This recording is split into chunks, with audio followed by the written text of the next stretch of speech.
Rindu kami padamu ya Rasul, rindu tiada terperi. Berabad jarak darimu ya Rasul, serasa di kau di sini. Cinta ikhlasmu pada manusia bagai cahaya surga. Dapatkah kami membalas cintamu secara bersahaja?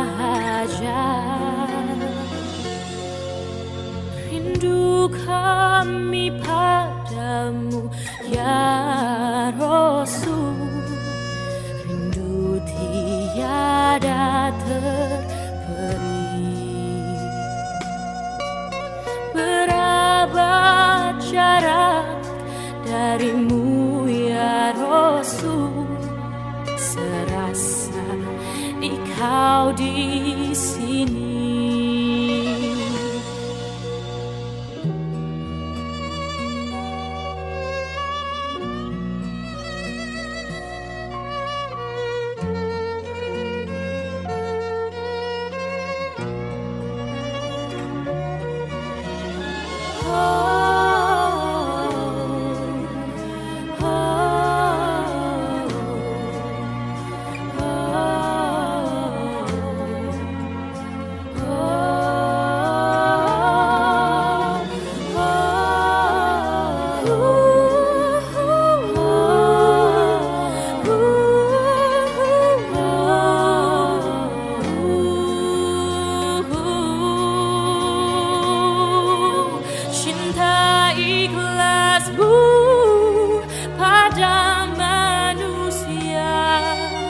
Bagai cahaya surga,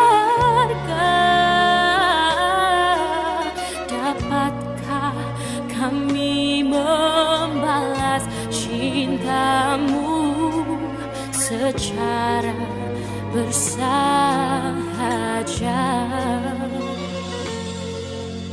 Rindu kami padamu ya Rasul, rindu tiada terperi.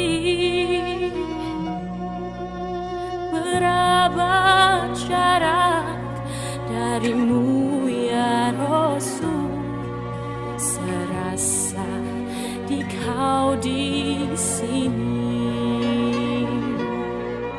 Serasa di kau di sini.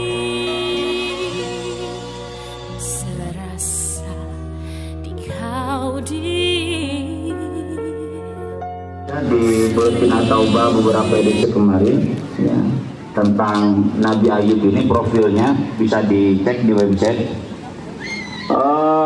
Intinya ketika beliau disembuhkan oleh Allah, diberikan satu gundukan emas, sebelahnya di sebelahnya lagi satu gundukan perak. Masa gunung sakarung 25 kilo itu seberat triliun. Dan sakarung 25 kilo, sakarung emas 25 kilo mungkin lebih, seberapa triliun.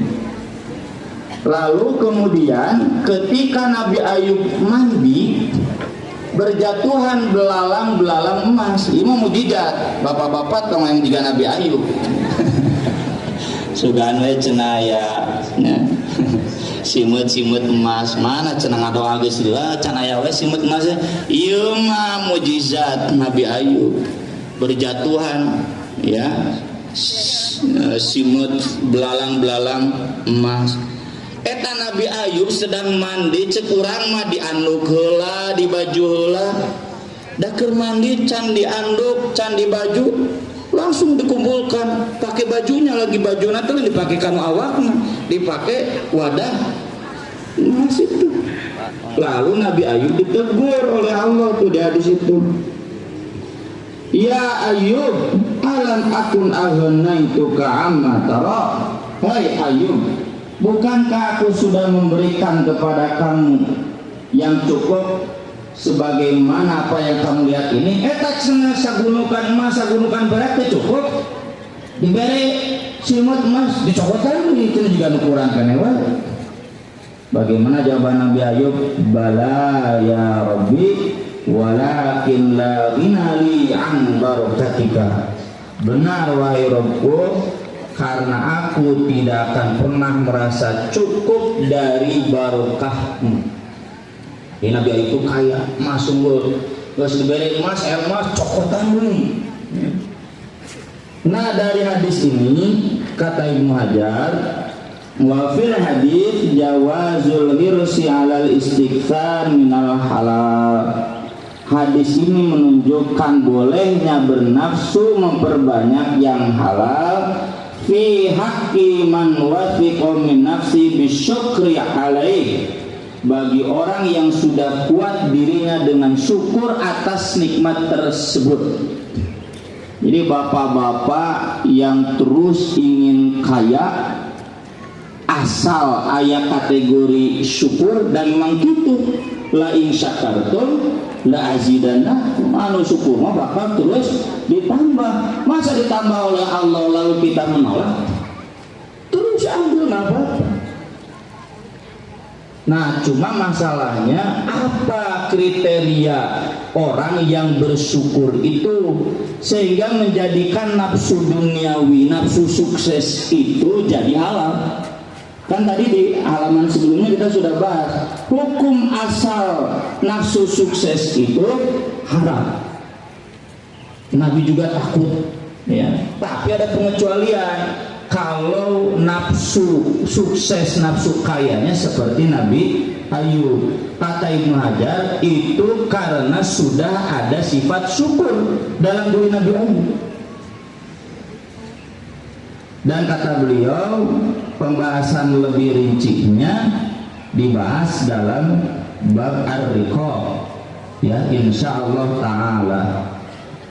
Kebetulan di cabang kami tiap ahad kedua dibahas kitab Ar-Riqaq dan sudah selesai, terus lulus, terus saroleh pokoknya ya, ditutup di situ aksan deh, amin.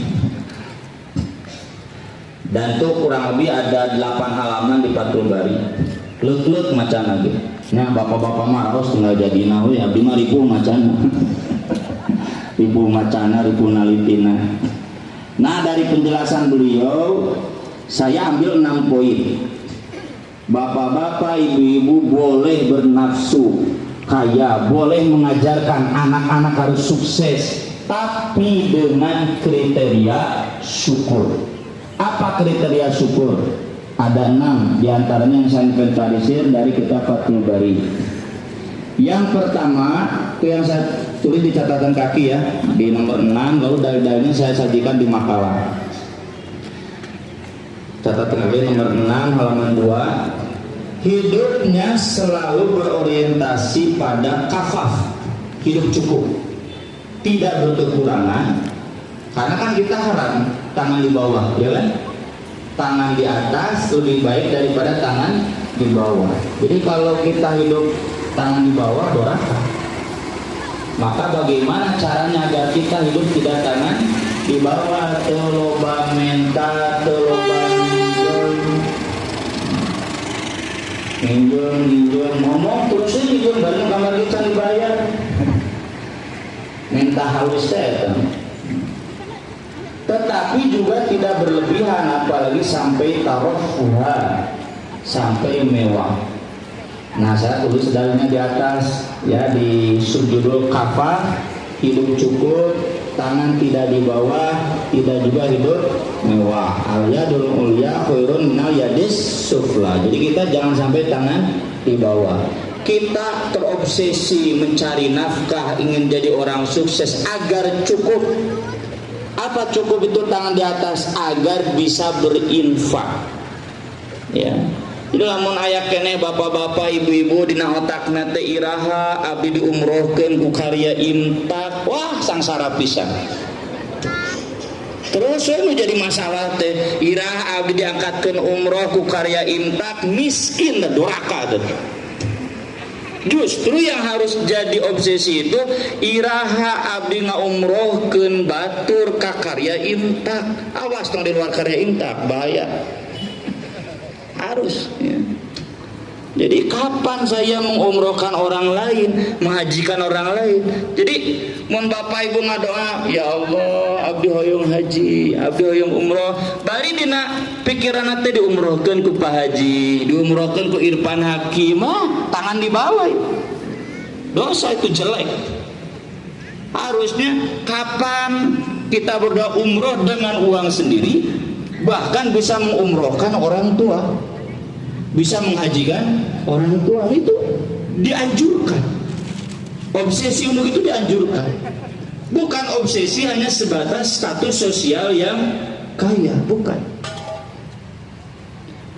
Kalau hanya sebatas status sosial, itu di hadis berikutnya. Ini Umar yang melihat Nabi tidur beralaskan tikar, tadi bantal-bantal acan, sampai pipinya tapakan.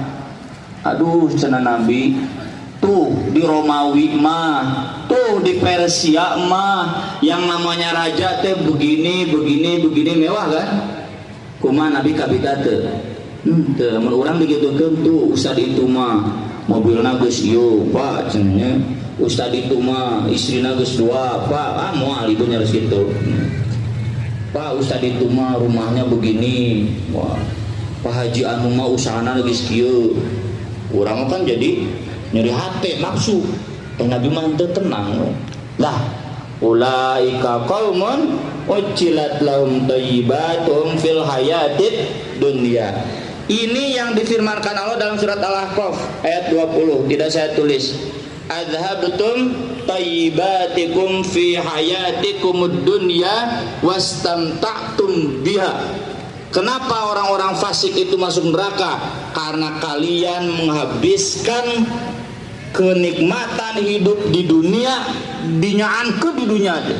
Dahar hayang nungunah, sare hayang nungunah, ulin hayang nungunah, wah hayang nungunah, hayang mewah, mobil hayang nungunah bisa. Batur mah ngomean mobil 1 juta, 2 juta, imah kudu 50 juta. Hayang mewah.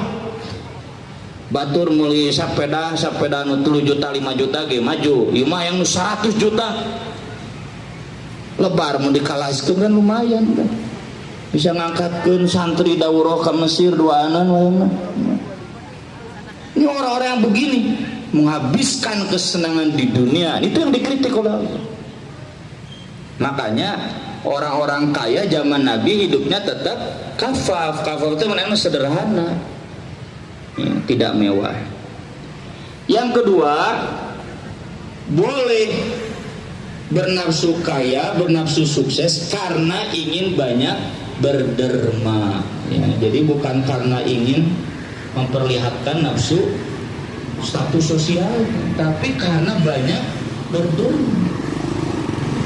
Orang miskin yang infak 1 juta dengan orang kaya infak 10 juta itu secara kualitas mungkin bisa lebih besar orang miskin yang infak 1 juta. Rindu kami padamu ya Rasul, rindu tiada terperi. Berabad jarak darimu ya Rasul, serasa di kau di sini. Cinta ikhlasmu pada manusia bagai cahaya surga. Dapatkah kami membalas cintamu secara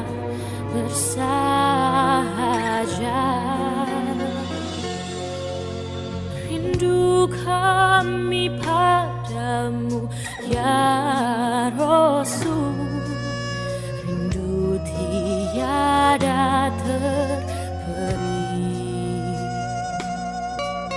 Berapa jarak darimu ya Rasul, serasa di kau di sini.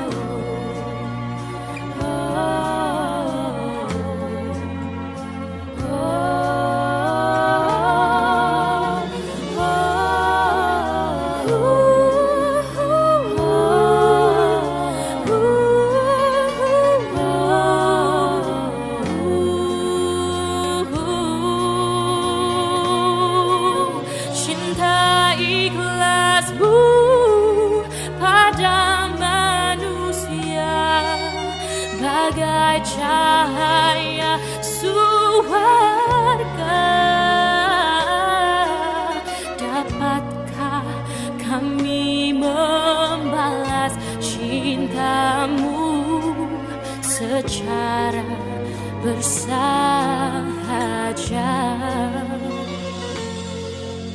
Rindu kami padamu ya Rasul, rindu tiada terperi. Berapa jarak darimu ya Rasul, serasa di kau di sini.